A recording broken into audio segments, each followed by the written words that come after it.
Hi, and welcome to episode 81 of the Page One podcast. I'm Marco. I'm Tarek. And thanks for joining us at the Page One podcast, where we like to speak to writers of all kinds about their writing career, how they got into the industry, and try and get as many hints and tips from them as possible. There's a great back catalogue of guests there, including authors, screenwriters, comic writers, video game writers, comedians, journalists. So please do check that out. There's bound to be some names you want to listen to. How's your week been, Tarek? Well, you can probably tell by the poor quality of my voice on this episode that I'm actually on the phone because my internet's been turned off 10 days early. So thanks very much, Virgin Media. That's really handy. I've been burning through my mobile hotspot just to try and watch Netflix. That's really nice. Well, at least we've got you in this intro, which I know many of our listeners are keen for. But are you going to tell us about this week's guest?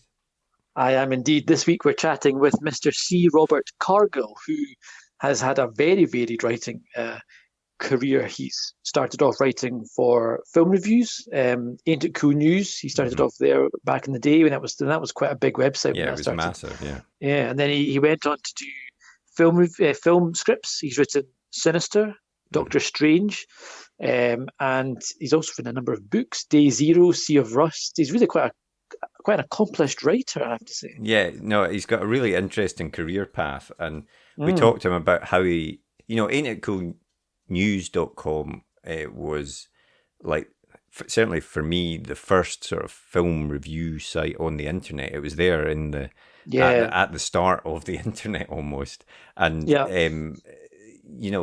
he talks about how the access that he got through that was almost like a film school for him, and he got contacts within the industry and stuff. And I think that's how he met Scott Derrickson, who ended up working with so much on Sinister and Dr Strange and various other films as well. So it's a really interesting chat, and Cargill also, as he likes to call himself, also he's someone that if you follow him on Twitter, he gives out lots of writing advice. So he's got lots of good hints and tips for people wanting to write, whether it's for screenwriting or novel writing. So we won't hold it up anymore. We'll get straight into it after a quick advert for our writer's notebook, and then we'll be back at the end of the podcast with a bit more chat and to let you know about next week's guest. And, Tarek, we have an email to read out. Oh, what? That must be our second one. I think it is, in fact, our second email in 81 episodes. And the first one not from my mum. Right, let's get straight into the podcast before my dog goes mental. The blank page. To some, it's terrifying, an obstacle to overcome. But we prefer to think of it as an opportunity, a blank canvas to be filled with all of the adventures and characters in our head. So how to overcome that fear? Well, we all know the best advice for a writer is write. Seriously, get words on the page and more will follow. But what about later, when you start trying to pull those threads of what you've written together? What about the character you wrote about way back at the start? Who was she again? What was she carrying? And where did she leave the MacGuffin that she now really needs in the third act? Think about all those top thrillers you like to read, or that amazing drama you just watched. What did they all have in common? Structure and planning. As aspiring writers ourselves, we've tried many different methods to try and organise all the thoughts about the stories we want to tell. We've been there searching for a piece of scrap paper to note something down, or making a quick note on our phone in between meetings. Or sometimes we'll make a note in whatever notebook we're carrying, or a document on our laptop so we don't forget that great idea. Let's be honest, it can all be a bit messy and it's easy to lose track of everything. And that's when we realised it's not just the story that needs structure and planning, but the way we gather all of our thoughts about it as well. And so we made Page One. Page One is more than just another notebook. It's a place to put down all your ideas for your latest project, divided into easy-to-use sections that will help you plan your story, so that when that blank page comes calling, you're ready to answer. And then afterwards, once it's written, we realised you need to plan how to let people read it, so we included a section relating to submissions. Each one is designed for one project, whether you want to write a book, screenplay, a comic, or any other kind of story. We truly believe that when you use it, it will help you get to the main event, writing your story. So we hope this helps. We can't wait to read what you come up with. And remember, every story starts with page one.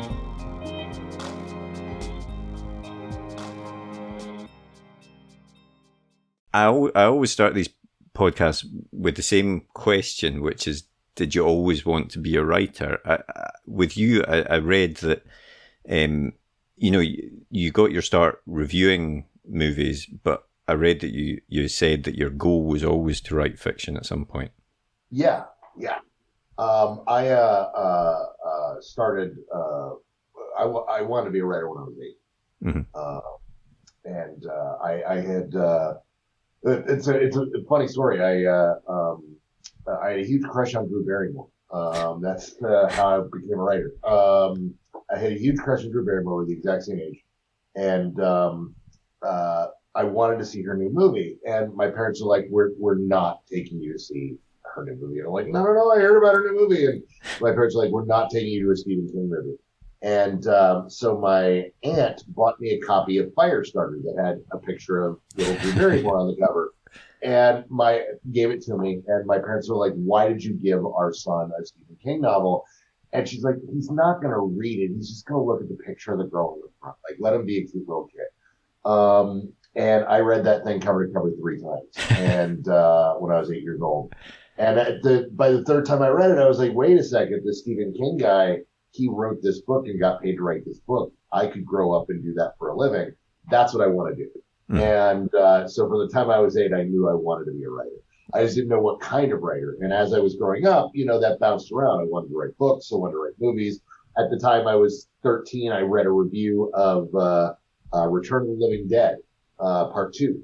And it dawned on me halfway through reading this, which I'd read many reviews before, but it dawned on me that this is a job I could have, go to see movies and then write about them. So why wouldn't I want to do that? And so at that point, that was added to the bucket list of things I wanted to do for a living. And I started out trying to write novels. And I had a horrible agent situation when I was 23, 24. Where it turns out I was with a scam agent. All right. It turned out to be a famously scam agent at the time who represented hundreds of clients and only sold 1 book. To this day, they claim that it wasn't a scam, that it was a new business model that failed. But it was a scam. And so that really kind of broke me and destroyed me. And I kind of quit being a writer for 6 months. And my wife and my roommate were both like, "No, you got to do that. You got to do that." But then I got invited by a friend to come and write for a website. And then another friend read that review and was like, "You need to come write for us." And that was Ain't It Cool News. And when I got into Ain't It Cool News, that just kind of took off. And then I had a 10-year career as a film critic. And at that point, it was like I always wanted to write fiction. So I used that 10 years as a film critic as a critical studies program, where essentially I was assigned movies every week that I had to review, and then they were graded by the internet, the cruelest, harshest mistress in the world.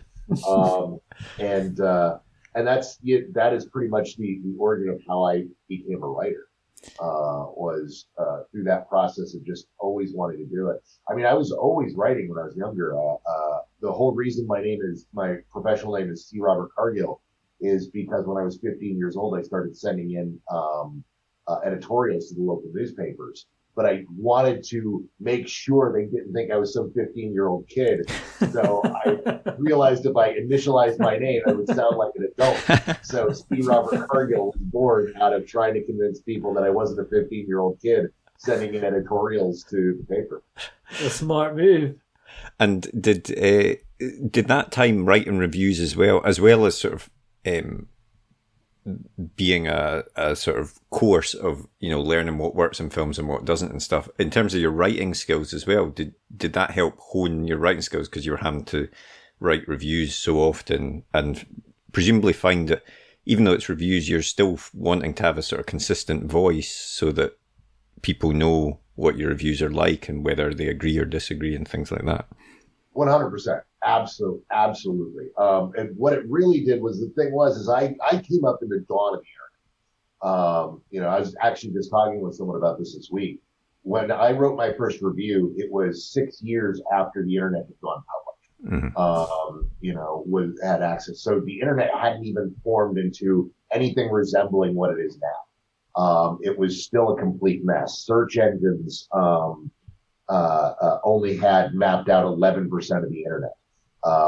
the best ones. If you could know exactly what you were looking for at that time and still not be able to find it, because it was the Wild West. And at the time, we were trying to establish ourselves as being relevant, because the mainstream did not take anything online as being real. That was this fad that was going on. Print is where it's at. Print is forever. Magazines and newspapers are never going away. The internet is just this thing. And so we had to constantly find ways to make ourselves more relevant than print, to make people be drawn to reading our stuff. And one of the big ways we did that was being able to write reviews before Friday. We were catering to alpha film goers. But what that meant was, when you saw the movie, you would see the movie at 7:30 at night. You'd get out at 9:30. You'd be home by 10, and then you needed to have that thing in by midnight. Yeah. So you were taking that drive home to think about what your review is going to be, and then cranking out a review in an hour or two.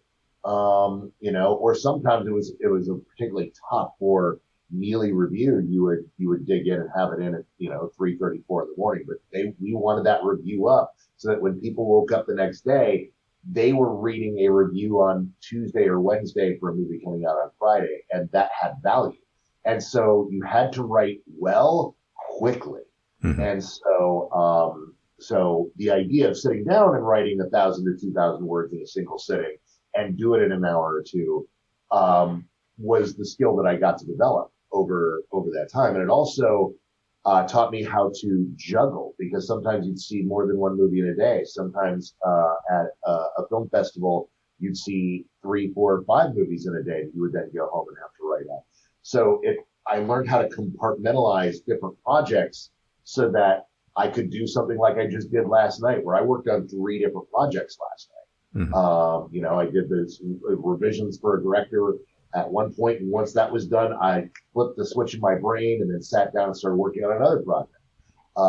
And those are things that I learned from 10 years of necessity of having to do it as an early online filmmaker. And during that time as well, you were writing what films, you were meeting folk in the film industry, behind the scenes people. You also got some small acting roles, I think, in movies. So was that a real opportunity for you to kind of immerse yourself in the world of film? Absolutely. Yeah, no, in fact, that was the great thing about this version of film school, is I got to stand on sets with directors and watch them direct and then ask them questions about their process. Just like what you guys are doing here with this podcast, I was being able to do that on set. I was able to, just ask these questions, or I would go and talk to, I'd go and do interviews or things like that. And that was the thing about Ain't It Cool News, is we were known as being this, counterculture group. And we would be asking very different questions than what you'd ask in the normal press. We'd be talking about deeper stuff, nerdy stuff. People wanted to learn about how directors thought and the structure of their films, and go deep into that, the type of stuff that you wouldn't get out of a normal publicity interview. So we were actually able to ask, and we were expected to ask harder questions, and dig deeper into that stuff.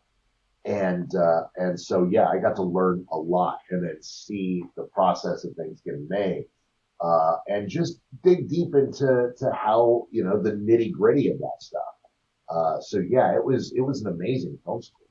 And did that ever pose a problem in some way, I suppose, in the sense that as you grew to know more people in the industry, if you're then having to write a review, for example, of a film of someone that you know and maybe get on with, is there any conflict there at all, or how does that work? Well, yes, there's plenty of conflict, and you have to be mindful of that conflict. That's one of the things. In fact, that's the thing a lot of my friends had to learn after I started making movies. They're like, "Oh, we have to review this movie, Sinister, and this is made by somebody we came up with. Like, how do we do this?" And you just have to kind of be honest about any connections you have, or put the review, that particular review, off on someone else who doesn't have that review. Yeah. Fortunately, it never came around to bite me in the ass. I never had a situation where somebody I was really friendly with made something truly terrible that I had to burn down. but there are, of course, those conflicts. But the thing is that the reason I had the reputation I did, the reputation I fostered over 10 years, was that I was always fair, that I was always honest and fair, and that I was not writing to advance my career. I was writing to connect with the audience. And the audience got that out of my work, where they knew when they were sitting down to read a review of mine that I wasn't writing that review just for the clicks, or I wasn't writing that review to do favors for friends in the industry. I was writing that review for them, so that they could find a movie that maybe they would have turned their nose up at, or that they could, avoid something that is going to be a waste of their time that weekend, that they should check out later and go see this other film that you haven't even heard of, and avoid this thing. This thing is just a big hot mess. You're just going to be angry about it on the internet for a week. And so, because I fostered that reputation, by the time I started meeting people in the industry, they knew me by that reputation. And so they knew, oh, hey, Cargill's kind of a wild card. It's not somebody. In fact, the one thing that did hurt me in that respect was there would be certain publicists that would invite all of the Cool News guys, but wouldn't invite me, because they're like, we don't know if Cargill's going to like this movie or not, because we don't know we don't understand his taste. And we certainly don't want him slagging us. So maybe we don't show it to him. And that was a badge of honor for me when I got that first call, like, hey, I know you heard about the screening, but they asked specifically, comments like, yeah, all right. I'll take the publicist being scared of me, and I'll wear that like a badge. That's great. I mean, is that something that's quite important, you think, when you look at reviewers? Because there's always kind of two ways that I look at these things. One, you can get the review, which is just a generic kind of review, tells you what the film's about, and you can decide for yourself whether or not you want to see that, or the review where you kind of follow the person who writes it and you kind of get to know them and what their interests are. And if you kind of think, well, my interests align with this guy's, so I would put more stock in that. Is there a room for subjectivity in a review where you get to know the reviewer, or is it better to be quite just bland and open? Oh, the latter. That's the thing, is that this is where Rotten Tomatoes kind of gutted the industry, is people stopped getting to know their reviewers and started looking at a number. And it's a number that doesn't tell you much at all. Like when, Exactly. In fact, the thing is when you see a movie that is 99% or 100% on Rotten Tomatoes, that's actually kind of scary, because it's like, oh, everybody loves this movie. It's like, no, everybody likes this movie. Yeah. You don't know if everybody loves this movie. Yeah. It means it's fine and widely accessible and a lot of fun. That doesn't, Scott and I like to talk about the fact that the best movies, the movies that really melt our brain, are the ones that usually are sitting in the high 60s to low 80s in the Rotten Tomato meter. It means it's done enough that a quarter of critics don't like it. But the others do. It means it's doing something new. It's doing something different that not everybody is connecting with. And that's interesting. No, I herald from the days of when you were supposed to know your critic, where that was the whole point was, and I wrote that way. I wrote in a way that I was like, I would write for two different audiences. First would be the audience that lined up with my taste, that when I said a movie was good or I said a movie was bad, you usually agreed with me. But I also wrote for people who didn't agree with me. And that's how I managed the fortunate career I had, was I would write in a way where I would talk about the elements of the film and say, if you like this or don't like this, this is how you're going to feel. And so people who radically disagreed with me would still read my reviews and come away knowing what my position was and come away feeling like they had gotten something out of that review. And as reviewers, you absolutely need that in this day and age as well, if you're going to have any lasting place in the industry. But that's the problem with film review right now, is that it's so poorly read these days that it's very hard to establish that. When I was coming up, the reviews were what drove all the traffic, and we wrote movie news and wrote opinion on movie news just to fill in the gaps, so that give people something to come back to give them something else to wake up to in the morning if we didn't have new reviews on that day. And now it's the other way around. Now it's all about putting your opinion or spin on the latest Marvel rumor, 90% of which are entirely fabricated, or, repeating people's press releases or covering that stuff, because that's what people click on now. Reviews don't drive the traffic anymore. And so sites don't really invest in those writers anymore. They don't try to build those reputations up. And it's why we are where we are in terms of movie reviews. Mm-hmm. It's been reduced to, well, let me look up what the Rotten Tomatoes score is and see if it's worth checking out.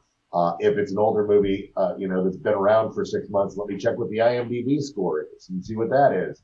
And so, yeah, it's a very different beast now. But yeah, you should be getting to know your critic. You should have a couple critics where you know if you agree with them or disagree with them. There's certain reviewers I know that if two reviewers I know love a movie and one hates it, I get really excited because I'm like, oh yeah, I always disagree with this guy, and I always agree with these guys. So I am 100% in on this now. There are certain reviewers that if they absolutely loathe the thing, I get really interested and intrigued because I know that they bump against things that I particularly like. Yeah. Getting to know your critics is essential in using critics. That's how it was always meant to be. Yeah. And during that time when you were writing reviews, were you still writing fiction as well? How did it come about? Obviously, Sinister was your breakthrough. But how did how that it came about was this: around 2007, I noticed a massive shift in the industry. Essentially, in 2006, we kind of entered what I call the silver age of the internet. You have the Stone Age, which is pre-2000, and that's where it was just chaos. Mm-hmm. It's before the .com crash. That we hadn't figured out what the internet wanted to be yet. And then we kind of hit this golden age where the concept of blogging was invented. And from 2000 to 2006, you saw an explosion of interesting websites and web content. And then in 2006, we entered what I call the silver age. And that was where a bunch of people realized, oh, I don't necessarily need to invent my own content. I just need to put my spin on content that's already there. And so we got these sites that I refer to as big journalism sites, which is most of what we have now, mm-hmm. which is someone reports a news story and they go and copy and paste it and write their own paragraph attached to it and say, see, I added new content. So it's not stealing. I am simply putting my own spin on the content. You get certain sites like Slashfilm, which took it a step further and did a more respectable version, which is having the writers completely rewrite the story and citing the source. But they're essentially just, in most cases, just rewriting the story and adding a line, something like, oh, well, I saw this person's last movie and I thought this, so I have good hopes for this. And I realized that I went around and talked to a bunch of the webmasters of those sites and said, hey, we need to dial back on this. You need to start going out and finding your own stories, or else if you keep doing this, there's not going to be a place for any of us. Mm-hmm. Like, it's just going to get so diluted that only the corporations are going to be able to afford interns to rewrite whatever the press releases are or the big news stories are. And everybody just kind of laughed in my face. They just laughed me out of the room. And in fact, I got nicknamed Cargill Little because the sky is falling. And so in by 2008, I was like, there's not going to be a place for me in 5 years. I'm going to be some aging white guy who doesn't have the new fresh opinions anymore and, is going to be struggling to find some place willing to pay me, and I'm not going to make a living wage. And so I realized I need to find a way out. And so I started writing my book, Dreams and Shadows. And I was doing that on the weekends. I was writing for 4 different outlets at the time. So I was working 60 to 80 hours a week. So this was just what I was doing on the weekends. And it took 2 years to write the book as a result. But that's what I was, how I got into it. I was like, look, I'm going to use this platform that I built online to kind of hopefully drive a book career and see if I can have a career as a novelist getting out of this. And when everything comes to collapse. And so I wrote that, and me and Scott had become friends. And Scott heard that I was writing a book, and he goes, you gotta let me read it. Gotta let me read this book, man. I want to see what your fiction looks like. And so Scott was the first person to read Dreams and Shadows, read the first 3 chapters, gave me notes on that, and then said, when you're finished, I want to read it. And so he read it and gave me some notes, and I polished it up after that. And he's like, I want to help you get this made. And I was like, great. And so he was starting to go through the motions to get me connected to some of his book connections. And that's when we both ended up in Vegas on the same weekend. And he had just been approached by 2 different companies that had this new model. And the new model was, you bring us a really good idea, we give you $1 million, and you get final cut. And no one was doing that at the time. And he pitched me an idea and said, hey, I'm working on this movie, this concept to pitch. Can I get your professional opinion? I said, yeah, sure. And he pitched it to me, and I gave him my opinion. And after that, I said, hey, I've been kicking around this horror movie in my head for a while. Could I tap your knowledge and get your professional opinion? He was, yes, sure. You know what? Everybody pitches me at least once. This is your time. Pitch me. And I pitched him Sinister. And he just said, holy fuck, I want to make that movie. I know exactly who wants this movie. This is the movie these guys are looking for. And the companies were Roy Lee's company and Jason Blum's company, Blumhouse. And so literally a week and a half later, I'm in Jason Blum's office pitching him Sinister. Wow. And he bought it in the room. And Scott was like, ordinarily, I would pay you $50,000, buy the idea, and go write with my writing partner. But me and my writing partner just fell out with one another. Would you want to write this with me? I've read your book. I know you can write. You want to write this and then write my idea, and then we'll see if maybe we want to make this a lasting partnership.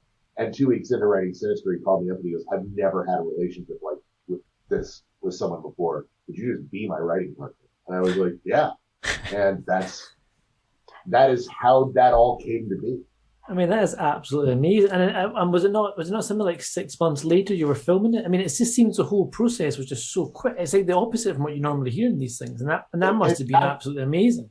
It was absolutely. That's exactly what was happening. Is we pitched it at the end of January. We wrote it in February and March, and we were on set in September.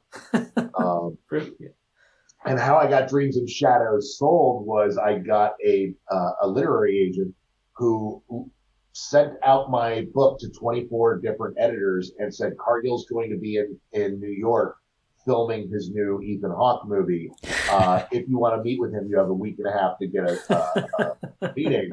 And acted like I was some in-demand writer that they must meet now or missing out on. And sure enough, I got 6 meetings out of that and 2 offers, and that's how Dreams and Shadows ended up at Harper Voyager. Brilliant. But yeah, it happened very quick. And in fact, my manager, who I got, was Scott's manager, who he was just like, "Are you want a manager?" And I was like, "Yes, please." He was like, "By the way, this never happened.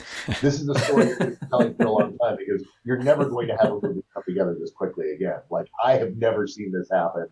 And just enjoy it while it does." And yeah, it was one of those just rare things. It was just that the way I pitched the idea to Jason would hit him so hard. His response. Well, what I pitched was I said, "Hey, those found footage movies?" And Jason leans forward and goes, "Yeah, I make them." And I said, "Well, this is the movie about the guy that finds the footage." And he just smiles and he goes, "That idea is so good. Someone else is going to have it in 6 months. We have to make this movie before they do." Mm-hmm. And so he greased the rails to put the rocket on it because he was just like, someone else is going to make that movie. We have to beat them to the punch. And so that's why it moved forward so quickly. I mean, like all great ideas, just as you pitched it there, it seems so obvious and so, obviously there has to be a film about that. But yeah, I can see why he decided that had to be made at that moment in time, definitely. And when you were writing that script with Scott, was that your first process of co-writing with someone else? And how did that work? Yeah, it was. I mean, it's as with all things, messy at first, and you get it going. A writing partnership is like a marriage. Those first dabbles is dating.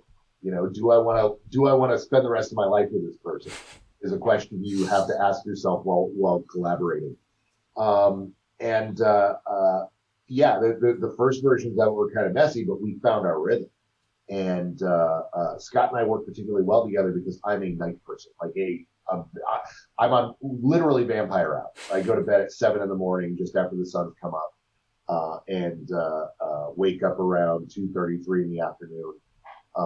Get my day started, answer my emails, do meetings, and then I write all night. Right. Scott is just the opposite. He was, a dad.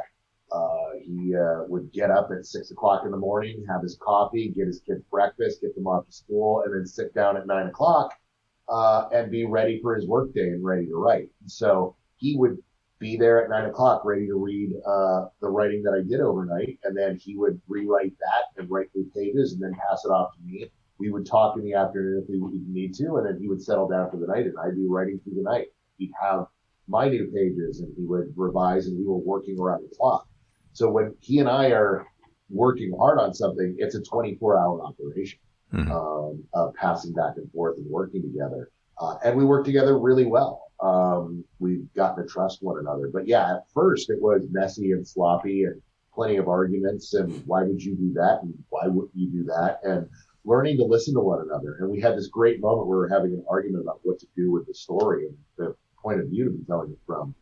And we were having an argument about it. I just said, you know what this needs to be? And he goes, what? I go, it needs to be The Changeling. And he goes, oh, the George C. Scott movie. I love that movie. It's like, yeah. It's like, we're only seeing the horror from George C. Scott. There are all these other characters, but we're never in their point of view. We need to do that with Ellison. He's like, oh, yeah. And so he starts talking about the structure of that. And we start building it out from our mutual affection of this movie. And in that moment, we realized that's how we had to talk to one another. We were both big, huge cinephiles, and we needed to talk in the language of the films we love and how they work and how they don't work. Mm-hmm. And from that, we forged a thing, a rule of the best argument wins. Where you don't be precious about your ideas or your thoughts. The person with the best cinematic argument wins. And you would cite films and go, this doesn't work. Well, it works here. Well, yeah, it works here because they do this, this, and this, and we're not doing that. Because if you don't do that, this doesn't work. Well, how could we do this, this, and this here? Well, in this movie, they do this and this. Well, what if we did something like that? And you make those arguments. And a lot of the times you'll say, oh, this has never been done before. And it's like, yeah, it's been done here and here. And then it's like, oh, well, how do we do it different? And that best argument wins has worked for us for 10 years. And obviously, when you were working on your reviews, you were used to getting notes from editors, etc. I'm sure. But what was it like when you got notes from someone like Jason Blum? When you get, was it exciting? Was it nervous? Did you agree with a lot of the stuff that he was saying? Oh well, I mean, with Jason's not he's not that kind of a producer. Jason isn't the big notes guy. Occasionally he'll have thoughts, but Jason is more of an executive producer in that he's the money guy who protects his creatives. He's one of those guys who believes you should let your creatives be creative and do their thing. You're working with them because you know their talent. He eventually brought in someone, Cooper Samuelson at Blumhouse after we made Sinister, who then kind of shepherds things creatively and does those things. Getting notes, notes are an interesting thing. They are they can be terrifying if you approach them wrong. And a lot of people hate notes. I love notes. It's why I love being collaborative. So for me, yeah, it's exciting. For me, the most exciting notes ever was getting to work with Kevin Feige over at Harvard. Feige, 95% of his notes are genius, and he'll listen to you when you bump up against the other 5% of them. He's always good at making films better. He just understands how to do it. So it can be very exciting. But yeah, getting notes it's an interesting thing. You're always looking for the note behind the note. Some people are really good at giving notes and know that it's always about the note behind the note, and they'll point out a problem. Other people will try to solve that problem, and that's your job. In fact, there's a screenwriter I know who once told off an exec with this and shared that story, and the story's kind of gone viral through the community. But in that, if you give me problems, I'll give you notes. If you give me notes or solves, I'll give you fixes. If you give me problems, I'll give you fixes. If you give me fixes, I've got problems. And essentially, I think another screenwriter once said in a documentary, if somebody asks you, what if we put a car chase here on page 38? Oftentimes, it's not because they want a car chase. It's because the 20 pages of character development before that aren't working. And that's what you're always looking for. You're looking for what they're really bumping against, not what they want in that thing, because what they want is a personal taste. It's not a actual thing that they want there. They're bumping up against something else. They've got something that's not working for them. And as a result, you might have an even better solve than they will, because that's literally what you're hired to do. Yeah. And that's what you're always looking for with those. And you're trying to dive deep. One of the things I tell a lot of writers is when you use beta writers, that get 4 or 5 beta writers and then listen to the notes. And what you're looking for is repeated notes. You're not looking for, I didn't like this, or this didn't work for me. Because if one person said that it's personal taste, if 5 people say it, it's a real problem. And you're looking for those constant things that people are bumping up against. And you're looking for those things that they're talking about in different ways, that they all are stemming from the same problem. Because you want to learn to find those solutions, because notes are there to make the thing better, not to make it more of someone else's work. It's there to improve the work, to make the better thing. And that's what I love working in film, is it's so collaborative, and you've got so many ideas coming in and getting so much feedback that you really do get a chance to make something special. And if you take advantage of that, you can make something really great. Neil Gaiman actually said something that presumably, I think, in relation to writing books as well, but he said, you can have, people can tell you that that something's wrong with something, but they can't tell you what the fix is, which is exactly what you're saying there. That is your job as the writer to try and solve the problem. And you've said a few times that you enjoy the collaborative process of writing movies, but obviously you write books as well, and that's normally quite a solitary type of writing. Do you like the change in that, or do you have a collaborative way of doing that as well? No. That's the thing about writing books is, it's the thing I get to write where I don't have other people dabbling, and I don't have people messing with the ideas.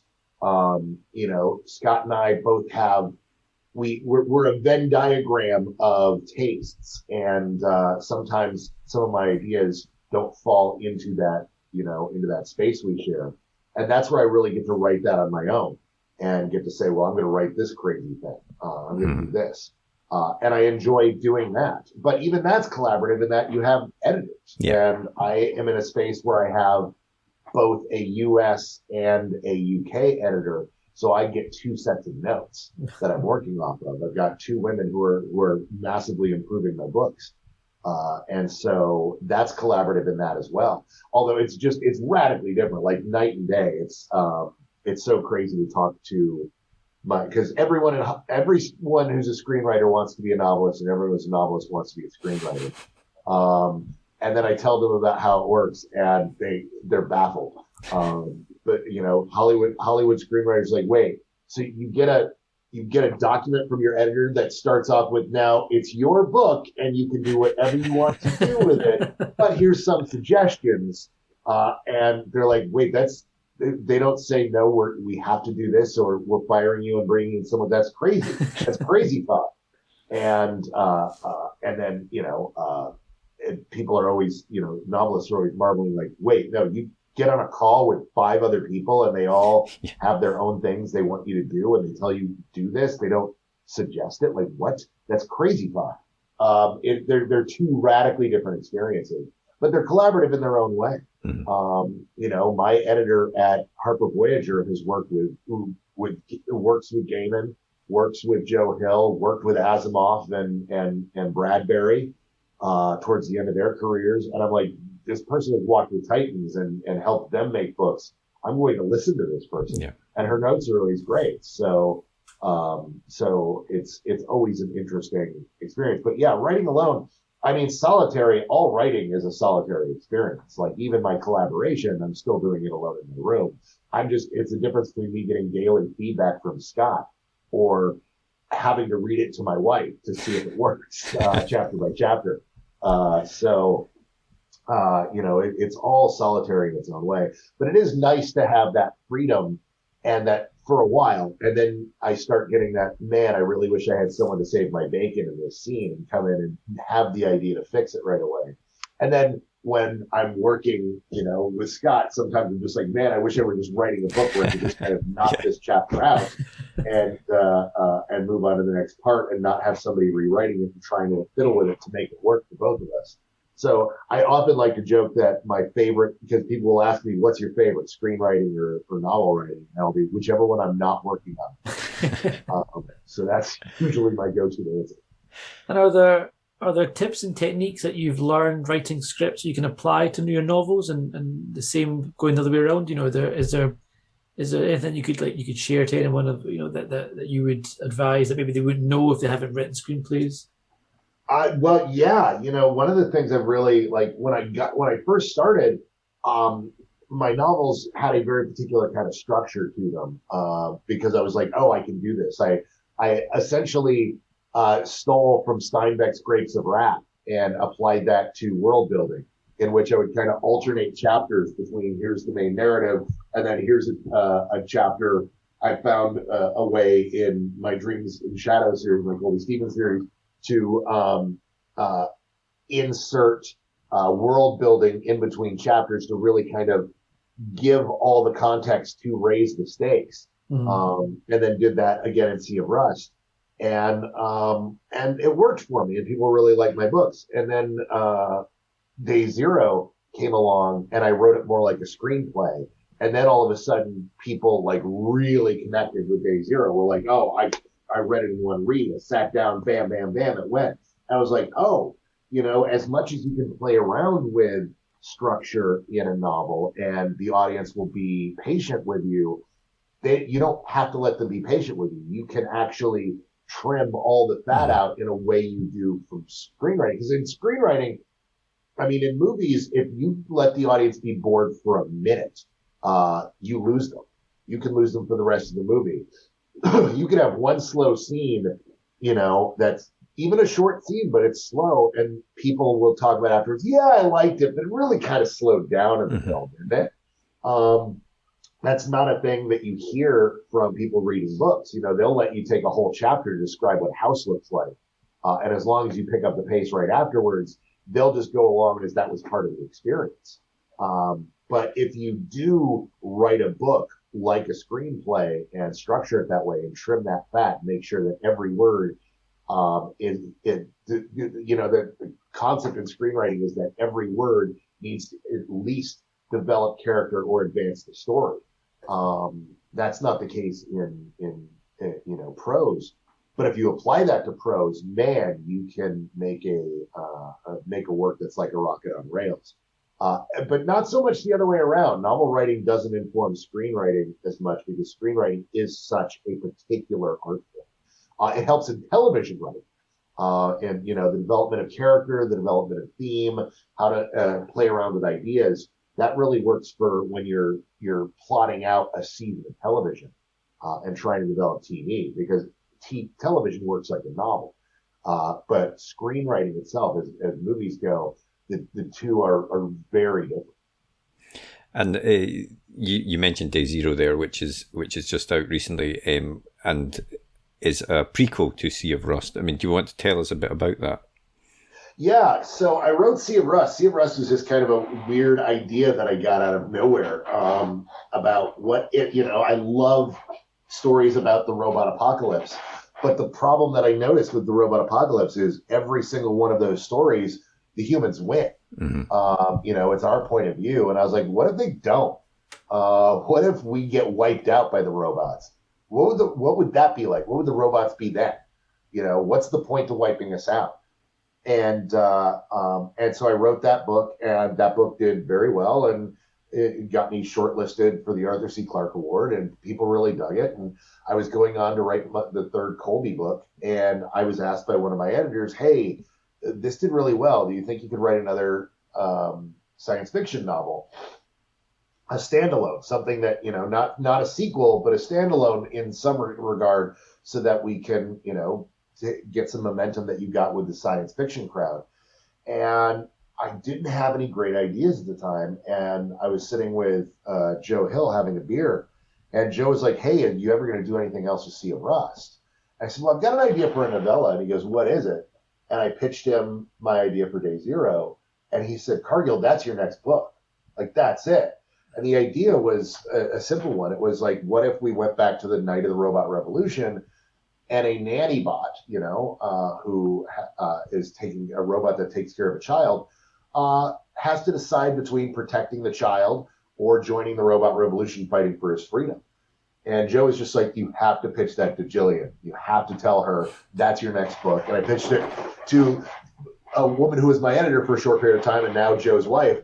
And she's like, yeah, that's your next book. Go pitch it to Rachel. And went up the chain, and all of a sudden that was my next book. And that's what it is. It's a book about a robot caught in the robot revolution and trying to decide if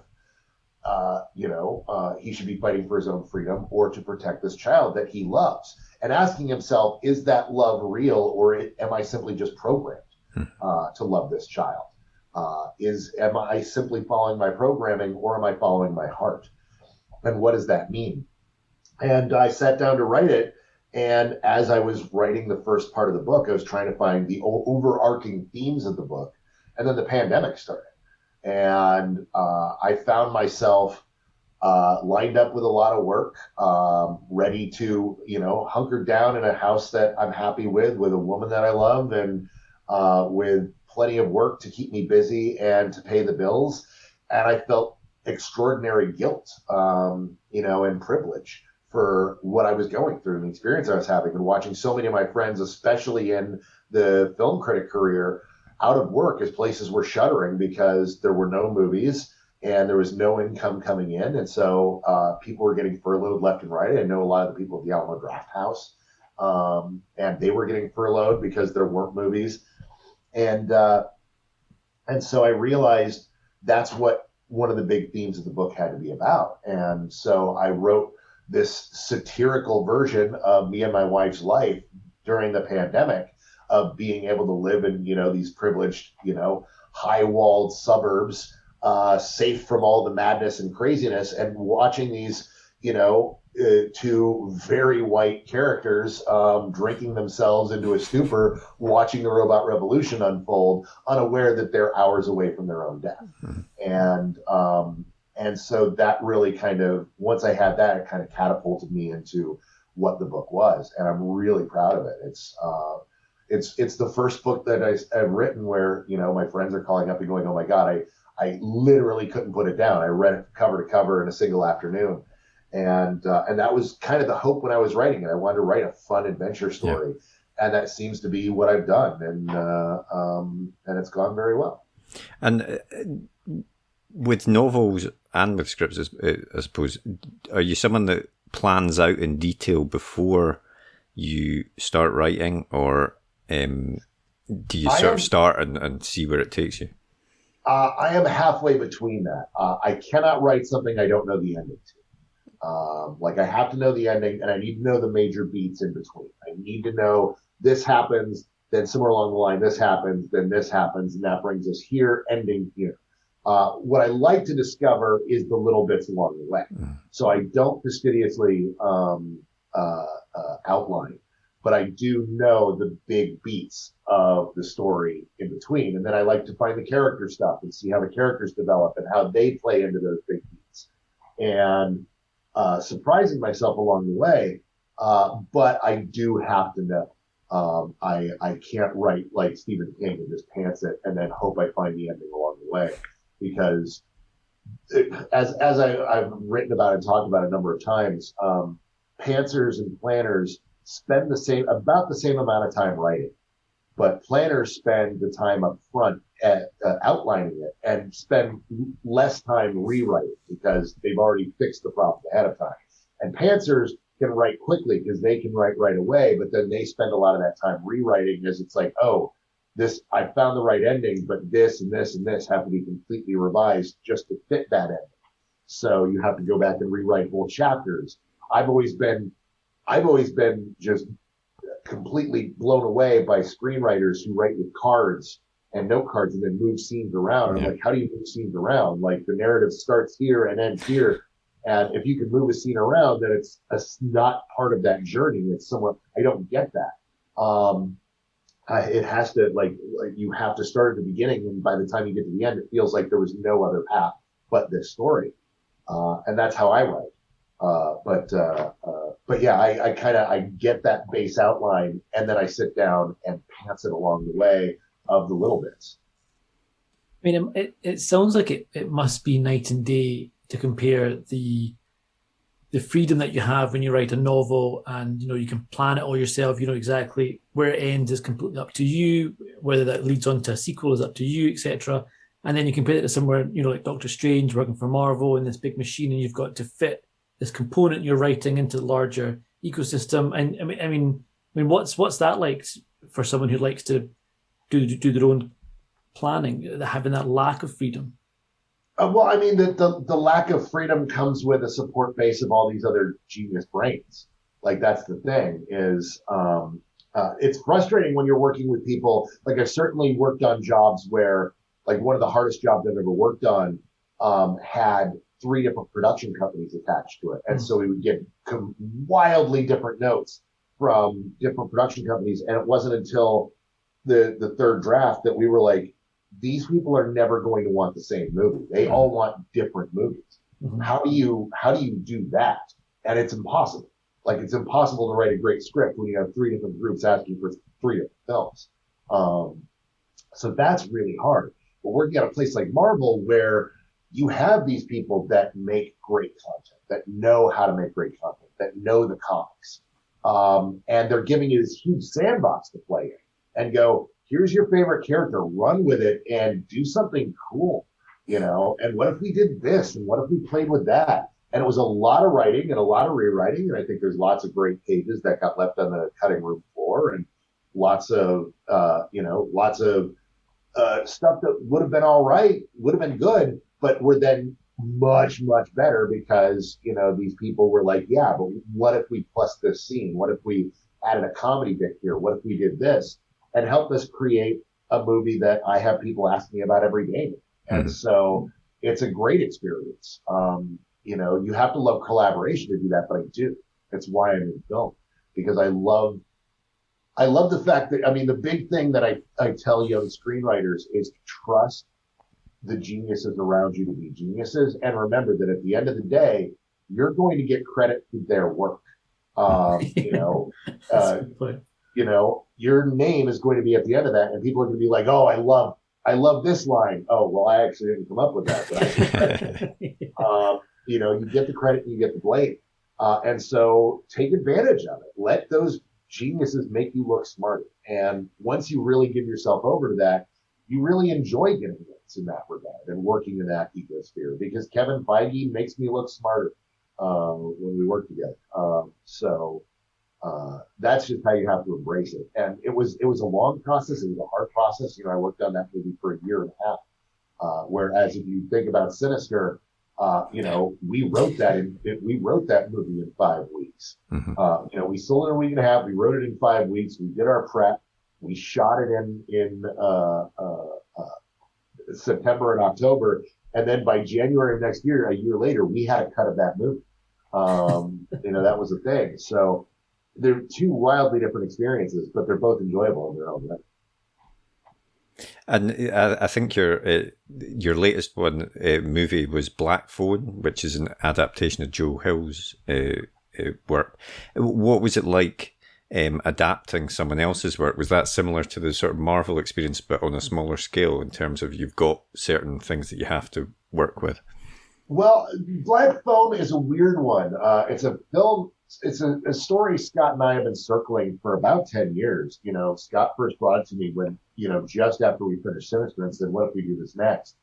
And I looked at it and I said, this is such a thin story. It's a great story, but it's essentially a second act and a finale of a movie. There's so much building we have to do here and building this out of the character and what's going on around that I don't think it's right for us. If we're going to do that much work, we can do that with an original property, so we don't have to pay to option it, and we don't have to, be beholden to anyone else. And then Scott brought an idea to me and said, "Hey, I want to make a film about my childhood. I want to make a film about, how hard it is to be a child, the resiliency of youth. I want to make like My 400 Blows. You want to make that on like 8mm or 16mm, just shoot something cheap and dirty with me?" And I said, "Yeah, sure, I'd do that. But we've been talking about Black Phone for a long time. What if we merge those two together?" And so Black Phone already gave us a really good base plot. And then we needed to create all the character and the surrounding elements. And so it was still all of that creativity from another movie, but with the core story that we already loved. And so with that part, adapting that was significantly easier than anything else. I've adapted other works in the past. We adapted a video game. I've adapted a couple novels. We adapted doing a remake of a television episode, at one point. So adaptation is something that I'm very familiar with. This was the easiest adaptation of all, because Joe wrote just such a great, concise story, and then we just got to build out around it. And then Joe is so happy with the result. I've worked with Joe now. Me and Joe's careers are now inextricably linked. He, of course, loves Sea of Rust and helped promote that. We wrote an episode of Lock and Key together. We were actually going to write an entire season of Lock and Key together. And then the way that came together, they ended up getting a big name showrunner, and he wanted to put together a writing room instead of having me and Joe do it. We got to write an episode together, so I've actually worked with him. So I was familiar with his process and how he thought, so that I knew when adapting it how he would feel about certain decisions and the like. And he, of course, is as much a fan of me and Scott as we are of his. Mm-hmm. So he trusted us implicitly and said, "You guys take the story, do what you want with it, make the Derrickson Cargill version of Black Phone." And that's what we went and did. And he's proven very happy with the result. Excellent. It's interesting because you see how you kind of circled around Black Phone a few times, and it's a fantastic short story, and I can totally see what you mean, how it's a kind of act two, and you need to build around that, and how at first you were like, I'm not quite sure if we're ready for that yet, and then it was only some time past the idea mulled over, and you kind of realized how you would build that out, and is it important that you kind of you do wait until you feel you're ready to write something and it excites you? Because I know you were, am I right in saying you and Scott were working on Doctor Strange 2, and then the Black Phone was just kind of this idea that you were like, we can't get this out of our heads, we need to move on to this, and we perhaps we put our best creative foot forward on Doctor Strange 2. Is that quite right? Is it a case of writing what excites you most? I was never working on Doctor Strange 2. That got erroneously reported several times, but Scott wanted me to come work on Doctor Strange 2, so I never openly denied it.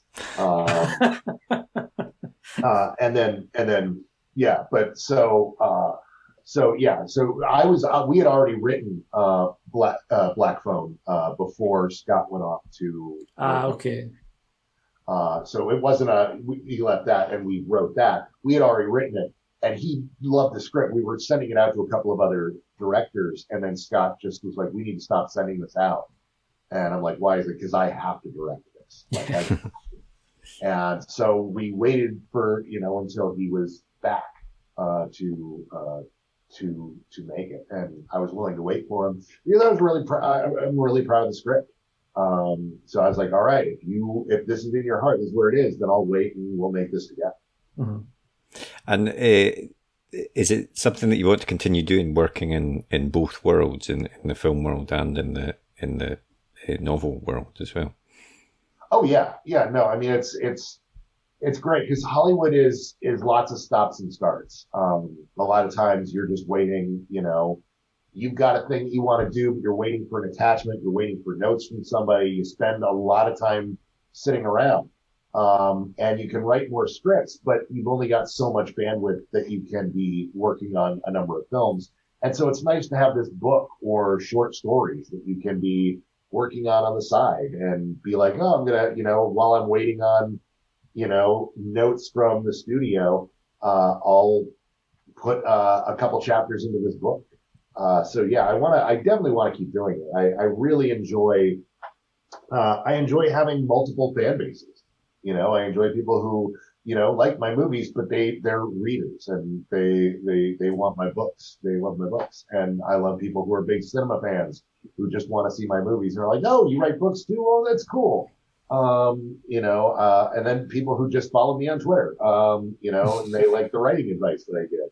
So, it's great to have that. And, but I just love the format so much and I love the worlds that it lets me dabble in.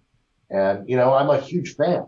I'm a movie fan. I'm a book fan. And so being a writer lets me sit at the writing table at the conventions and hang out with the other writers, get to know folks, in that world. And it's great to be able to have, my toes in, or rather my fingers in so many different pies. Yeah. And would you ever want to extend that to more pies? Like, would you ever want to write in graphic novels or comics or anything like that? Yeah. I've gotten that question a lot from people in the industry. They're like, why aren't you doing that? And I'm like, I don't have time. Like, I would love to. I'd love to call up Marvel and say, hey, can I do a run on some book? Like, I would love to work on one of the X books, or I'd love to work on Strange, or I'd love to, I love this character, that character. I would love to do that, but I just don't have time. Fair enough. I'm looking forward. Am I right in saying you've got Ultra Limits stuff in the pipeline coming down, and you've got the Deus Ex movie? Is that the stuff that you talked about? No. Those are, as far as I know, dead projects. Those were quite a time ago. That just nobody's removed them from IMDb. I see. Okay. No, we worked on Outer Limits, and they tried to get us on for like a year, and I was just like, I don't know what I want to do with Outer Limits. And finally, I was just like, you know what? If you let me remake Demon with a Glass Hand and make that as a movie, I'll do it. I'm a huge Harlan Ellison fan, and so that allowed me. That actually is how I got to know and befriend Harlan Ellison. Right. Oh wow, cool. And so, and then with Deus Ex, I really I love that game and wanted to make that. We wrote a script, really proud of it, but it was at a studio that was trying to figure itself out. And in fact, isn't making features anymore. Right. They shuttered up their feature division in, I think, 2019. And so we got in and they're like, we want to make big movies. And then after we had written the script, there was a whole big 7-month shakeup of the producers, and then new producers were in. They're like, "What is this?" And it's like, "Oh, this is this big video game movie." And they're like, "Oh, that's not what we want to do. That's not our thing." And so that kind of languished over there for a while. We were disappointed with that. We were asked to come back and do a possible rewrite on that, but we had that conversation where it's like, "Hey, we're in the finals for Doctor Strange. Or we can go and do this. If we do this rewrite, we absolutely have to make this movie. But we don't know if they're ever going to make this movie. But we could possibly get a Doctor Strange movie at Marvel. What do we do?" And we were just like, let's swing for the fences and go for Doctor Strange. And that was kind of the end of our involvement with Deus Ex. We always wanted to see that happen, see somebody else pick it up and run with it. We were proud of that script. But that just never happened. Is that something that if you're a screenwriter in particular, you have to just accept that you will write stuff that you can be really happy with and really proud of, but it just isn't going to see the light of day because of the industry, how it works and stuff? That is the night and day between novels and screenwriters. If you're an established author, anything you write is probably going to get published. Yeah. You'll find somebody who will, if Joe Hill shows up with a book, people are going to say, yeah, we'll publish it sight unseen. But as a screenwriter, no, it's only a small percentage of what you write ever sees at the screen. I've written, I think, 24 films professionally, but only 5 of them have gone into production. That's nuts. Yeah, it's crazy that when you, as you say, you have that so many more people involved in the film side, that so many more people that have to go through and check if box have to get ticked. Whereas when you write a novel, it is just you and the computer for a lot of it. Yeah. Yeah, and with novels, if you write a novel that's kind of like another novel going on somewhere else, nobody's going to go, oh, we can't do that now. But with a movie, it'll be like, oh, one of the big things is people will love your script, and it's like, oh, we love this, but we're developing something that's too close to this right now, so we can't do it. So the people that could get it made won't, because it's just shares a couple of ideas like something else they've got going on. And so, yeah, things will just die that way. And it's rough. It's, heartbreaking. But it's why you got to churn and burn as a screenwriter, is always be writing new scripts, always be finding other opportunities, because you never know which one's going to go. Yeah. And so, what is next in the pipeline that you're able to talk about, if anything? What am I able to talk about? Well, I mean, one of the big things is we, me and Scott started up a production company of producing. I get to be on the other side of the desk. Cool. And so I'm producing a lot of stuff. We've got some television stuff we've sold recently. Scott and I have a show called Midnight Radio that we'll be talking about further in the future, but we're really proud of that. We're producing a Labyrinth movie that Scott is hoping to direct. Nice. It's a sequel to Labyrinth. And we're really excited about that. That's going very well. It's so cool getting to work with the Henson Company. Oh, brilliant! So all the puppets, etc. Again, all the proper old school tech. That's cool. Yeah. And that's a lot of fun. We've got a deal over at Blumhouse, and we're making a bunch of just various TV things over there. And we've got some big announcements coming up. You said, what can you talk about? It's like, oh, not much. Working on a lot, have a lot going on, but not a lot that I can full on talk about at the moment. But yeah, I have not been not writing for like the last 4 years. So I'm always 2 projects behind. And that's where it is. But yeah, the big new thing is Black Phone comes out in January 28th. And we're really proud of that. And Scott and I are currently, we're shoring that up while we plan what we're doing as our next thing. Great. So, awesome. We'll definitely there's lots of stuff coming out and lots of news that'll be coming out of this.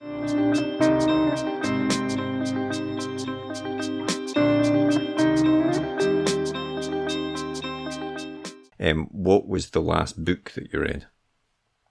The last book I read, I'm currently in the middle of reading Becoming a Writer, Staying a Writer by J. Michael Straczynski. Cool. I love reading books by other writers on writing. There's usually some kind of nuggets that you can glean that'll make your life a little easier, and it's really good so far. I'm enjoying it. It's not a typical how to write book. It's a meditation on the career itself, which coming from someone like Joe is huge. It's a really big, here's a guy who's been working in the industry. This is his 4th decade. He's written comics, he's written television, who's written children's shows, who's written very dark adult stuff. Like he's got that career, and so learning from him is highly recommended. Yeah, brilliant. And what about the last film that you watched? Last film that I watched a movie last night called The Space in Between, which is it's not a widely known movie. It's a smaller release. I watch a lot of indie films, a lot of smaller stuff. I spent a lot of time trolling the Amazon new releases for things I have not heard of, that somebody dropped the ball in marketing. But it's a Kelsey Grammer movie where Kelsey Grammer is playing an old, burned out 70s musician who has just kind of gone off the deep end. What's really neat about it is, Kelsey Grammer sings, and all the music's done by Rivers Cuomo. And so I was like, oh, well, that's enough cred to get me to watch it. And it's an adorable little movie about, it's set in 1996 about a kid working in the mailroom who gets a chance at a shot. He really wants to be a music manager, and he gets a shot at possibly getting his foot in the door at his job if he can go and get this crazy old 70s musician to sign a contract terminating his contract at that music company. But everybody that has been sent to do this job before has never come back. They've never shown up to work again. And so it's this whole, and of course what happens is he goes and the guy's like trying to wheel and deal with the guy and doesn't realize that he's drinking electric Sprite. And of course goes on this hallucinatory trip with this guy and then forms a relationship with him. And it's a kind of a coming of age film set in the 90s about the music world. And it was delightful. It did exactly what I wanted of a movie like that. It gave me a scene I'd never seen before, a bit of like really clever dialogue where I just have much respect for the writer. As the old saying goes, a good movie is three great scenes and no bad ones. And this one had 3 great scenes. So I was like, all right, you know what? That was a good movie. Great. So yeah. It is funny sometimes. You're going through like your Netflix or your Amazon Prime, scrolling through, and you see a film that you've never heard of, but it's got like 2 or 3 big name actors in it, and you think, how has this totally slid me by? Like, is that a case of just the marketing wasn't there, or it just? I don't know how that happens. Well, sometimes it's because it's bad. Yeah, exactly. Yeah. That's true. It could also that's the concern. You're like, wait, how did I not hear about a movie with this cast? And then sometimes you find something like this. It's like, oh, I see why this is. This is what this movie didn't reinvent the wheel. It doesn't do anything, splashy. It's not something that would have done super great at the box office. It's exactly that film that got made. And sat on the shelf during COVID, and someone finally said, yeah, we're never going to find, it's too late. It's been sitting on the shelf too long. It's not going to be a festival play. Let's put it out, on VOD. Yeah. But yeah, sometimes that just happens. Sometimes, films get screwed over in different ways. Sometimes there's a famous case in 2008 where a producer got fired from Lionsgate, and the last 3 films that he was executive producer on, the new guard decided to dump all of those as a middle finger to him. And Jeez.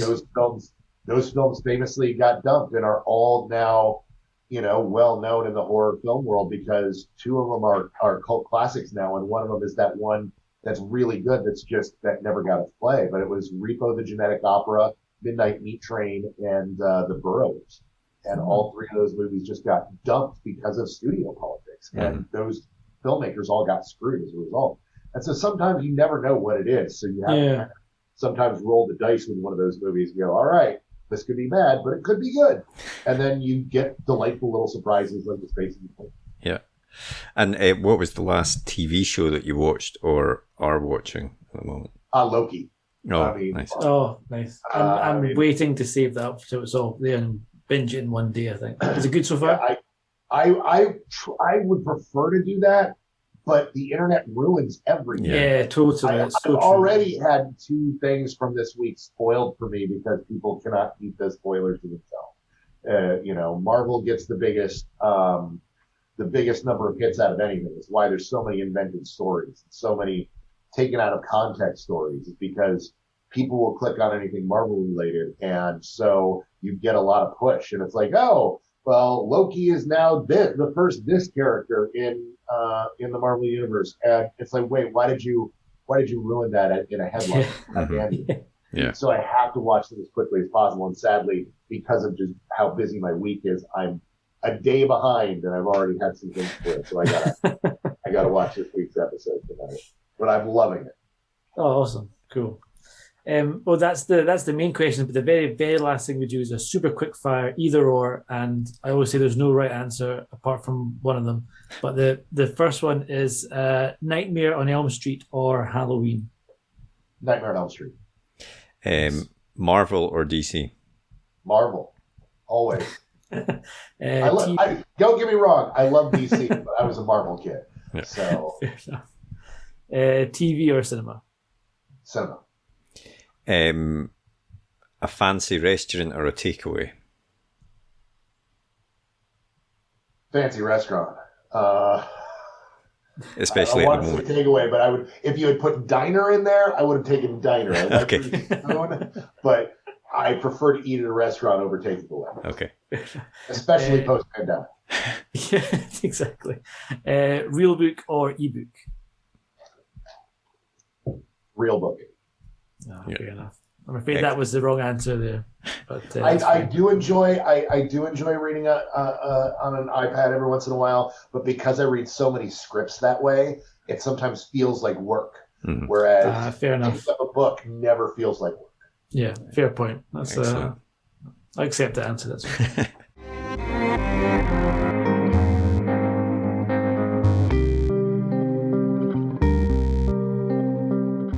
Oh, that was a lot of fun. I really enjoyed that. There was a lot. That kind of ticked a lot of the nerd boxes for me. He's worked on some really interesting stuff. Yeah, and it sounds amazing. like he's got some really cool stuff in the pipeline. I mean, the Black Phone, especially, is one I'm really excited for. Yeah, the Joe Hill short stories, great, but interesting the way he said that they're sort of spinning it to make it a feature length film. So that'll be really interesting.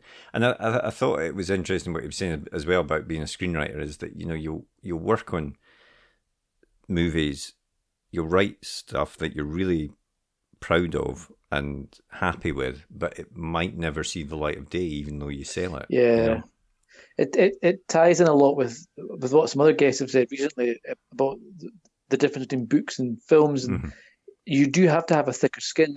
When you're writing for films, so much stuff you write gets chucked or just never gets used, or the feedback's poor. It's you have to have a thicker skin when you write for film or TV compared to books. You're not writing for yourself. You're really just feeding a machine, and it's up to so many other people what happens to it, and it's a whole different beast. Yeah, and I think obviously he's got a foot in both camps, which is as he's saying, sort of it's a good way to deal with that because he can go back to the book writing as well while he's waiting for notes or whatever or waiting for screenplays to move forward. But it must be difficult, if you've written that what you think is you spend great time and effort. film and and you actually sell it, but then just sits on a shelf and the producers change and it never gets made. It's a pretty and there's nothing tough you can industry. do. You can't put it out yourself. No, because, exactly. like you can with books. So and it's funny. There's a lot of similarities I thought between what he was saying and what Helen O'Hara was saying recently about getting your foot in the door.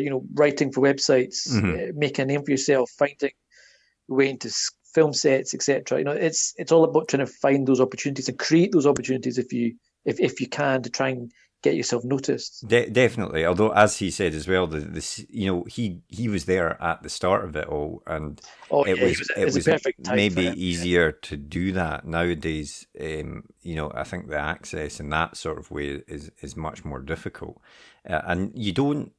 I think what he was saying about reviews not being the thing that draw people in anymore is probably right, which is a shame. Yeah. People just want to read the regurgitated press releases from Marvel and things now, and actually getting good reviewers that you trust, or you might not agree with everything they say, but you understand their taste, and that then informs you. That's what's interesting, and that's how you can get access to people will give you access to film sets, and you'll meet lots of people that if you want to be a screenwriter, it's invaluable. Oh, totally. And I think I definitely agree that the type of reviews or reviewers I enjoy reading is when you kind of get to know them and their tastes. And even if you don't know them, but if they make it clear in the review what they didn't like, why they didn't like it, etc. So you don't have to agree with their opinion, but you understand where they've come from, and that helps you make up your own mind. And there is something to be said about having a bit of personality in that, as opposed to definitely, yeah. I mean, that's true of any type of review. There's a real skill to writing a review. That's what some of the best food critics, they can be horrible to some of the restaurants they're in, but they're actually, they're pieces of art themselves in the way they're written, and it can, and good reviews can really make you salivate for the food. And it is a skill in itself to do that, and you need your own consistent voice as a reviewer as well. I think. Yep, and it's also so true. It was ever since he said it, actually, I've really noticed it, which is so many times on websites, whether it's tech news, film news, whatever, it is just regurgitated press releases. Like it's the same information on every website because they've obviously just taken what the company said and changed the words on, here or there, but it's largely the exact same facts. There's no input, there's no expert, a layer of expert knowledge put into it, which is kind of what I would expect. And that's what I want to see. Well, I get what the facts are about this phone that's coming out or this film that's coming up, but what's the insider knowledge that I don't have? What's the extra stuff? And often that extra stuff isn't there, and it's boring when you just read the same regurgitated press stuff over and over again. And that is something which so I think when you get a website or a film reviewer, etc., that puts that opinion in, that's really good. I really like that. Yeah, no, definitely. Well, thanks very much to Cargill for coming on the podcast. And as we said in the interview, Day Zero is not long out, so you can pick that up. And obviously Black Phone is coming out soon, and it sounded like he's working on lots of other stuff that we'll see soon as well. Yeah, absolutely. But shall we get to the email, Tarek? Yes, let's pull up the email. This was an email that was sent in from Mr. James Buckley, who sent us a lovely email the other day there, and I'll read out a little bit of it here for everybody. And he said, as a serious writer and someone always trying to improve my craft, I'd like to hear a little bit more about craft on the podcast, things like pacing, prose in fiction or novels. And he does say, on the other hand, I think it's always hard to talk about craft, hard to pin it down and explain it. And his idea is basically that asking guests to suggest one or two novels or one or two authors who have taught them the most in terms of craft. And that's an interesting idea, asking, because I think he's right, craft is a difficult thing to talk about, and pacing and prose style, etc. Definitely.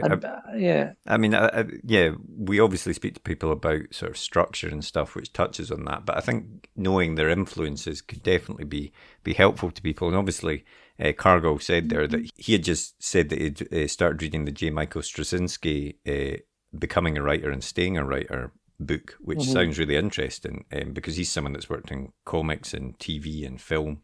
Oh yeah, absolutely. So definitely, James, I think that's a great suggestion. It's something we'll definitely try and incorporate into future interviews. Speaking of which, we have some great guests, plural, next week. We do indeed. Next week we're chatting with a double act. We've got Abir Mukherjee and Vaseem Khan on next week, who I have to say it was a lot of fun chatting with them. It really was. And as well as being two best-selling, prize-winning authors, I think, they also host their own podcast, the Red Hot Chili Writers. The Red Hot Chili Writers, yeah. And actually, our guest from last week, Imran Mahmood, sometimes appears in that podcast as well. It's all just a very closed gentleman's club we've entered. We're now inside the inner circle, I think, Mark. Exactly. Well, but it really is a great fun chat, and also really interesting and a bit different, I think, because there was more than one guest. I think it lent itself to a bit of a different conversation, but also still, learning a lot from them as well. So please do try and tune in for that one. Well, I hope you enjoyed that episode. If you did, please leave a comment down below, hit that thumbs up button, and be sure to hit that subscribe button as well so you never miss an episode like these ones below. And if you want to get in touch, you can always drop us a tweet in the Twitter machine, which is at UKPage1, as evidenced here, and our other social media channels are available. Otherwise, we hope to see you next episode. See you later.